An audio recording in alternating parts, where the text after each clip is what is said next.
Დღევანდელ შეხვედრა ეძღვნება ყაზბეგის თაჩის მშენებელთა და დაგეგმილი ჰიდროელექტროს სადგურების განხილვას. გამომდინარე იქიდან, რომ ამჟამად ყაზბეგის თაჩში მიმდინარეობს 2 ჰესის მშენებლობა და იგეგმება კიდევ 8 ჰესის აშენება.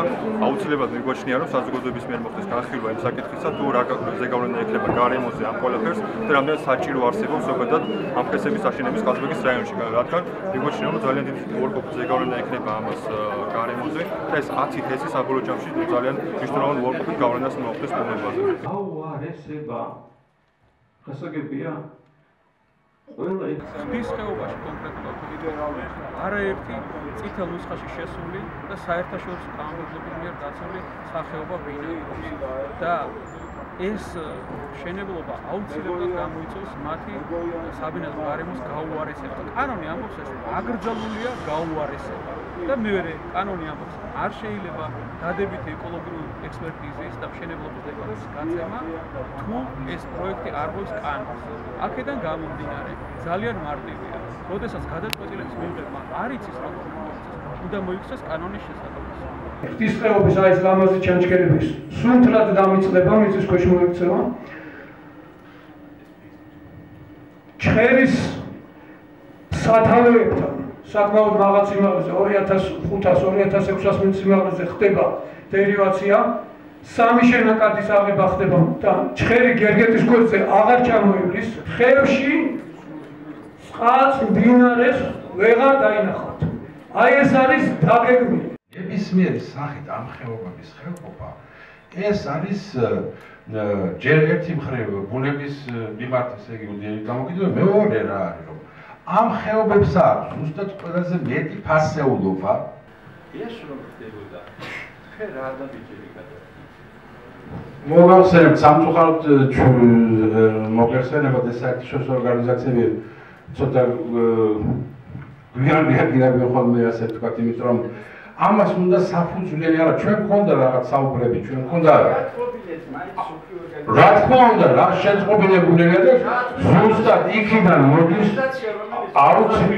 აუცილებლად. უნდა მოხდეს შესწავლა და გადაწყვეტილების ისე მიღება, რომ მინიმალური ზიანი მიადგეს გარემოს. და თქვენ როგორ წარმოგიდგენიათ, მინიმალური ზიანი შეიძლება მიადგეს იმ შემთხვევაში, თუ ერთ ხეობაში 7-ზე მეტი ჰესი აშენდება? არა, მინიმალური ზიანი ალბათ ნამდვილად არ იქნება, გეთანხმებით. მაგრამ კიდევ ამბობ, ამას უნდა შესწავლა. კონტრაქტორმა გითხრა, რომ მან დაკარგა სურვილი, რომ შეისწავლოს 32 ჰესიდან 24 ჰესი თუ არ ვცდები და მხოლოდ და მხოლოდ დაიტოვა 9 ჰესი. 23 ჰესი დაიტოვა თვითონ 9 ჰესი.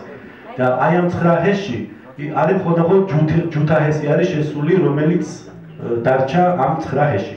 ოფიციალურად უკვე მთავრობის ხდომაზე გასულია ეს ყველაფერი. ჩვენ რა თქმა უნდა, ჩვენ თავიდან ისიც კი ვუთხარით, რომ საერთოდ არ ვიცით თქვენ რას აკეთებთ, გაურკვეველი მემორანდუმია და მოდი საერთოდ დატოვოთ ეს ყველა ჰესი, მაგრამ რადგან მან უარი განაცხადა.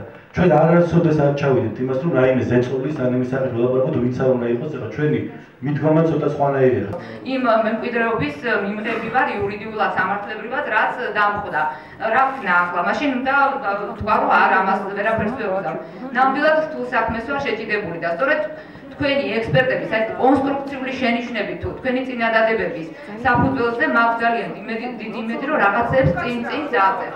როცა მთელი გარემოს დაცვითი სისტემა დანგრეულია, თუ არც საზომები გაქვთ, არც კრიტერიუმები გაქვთ, არც ინფორმაცია გაქვთ და არაფერი უნდა შეაჩეროთ ყველანაირი მშენებლობა, რომელიც უკანონოდ არის გაცემული.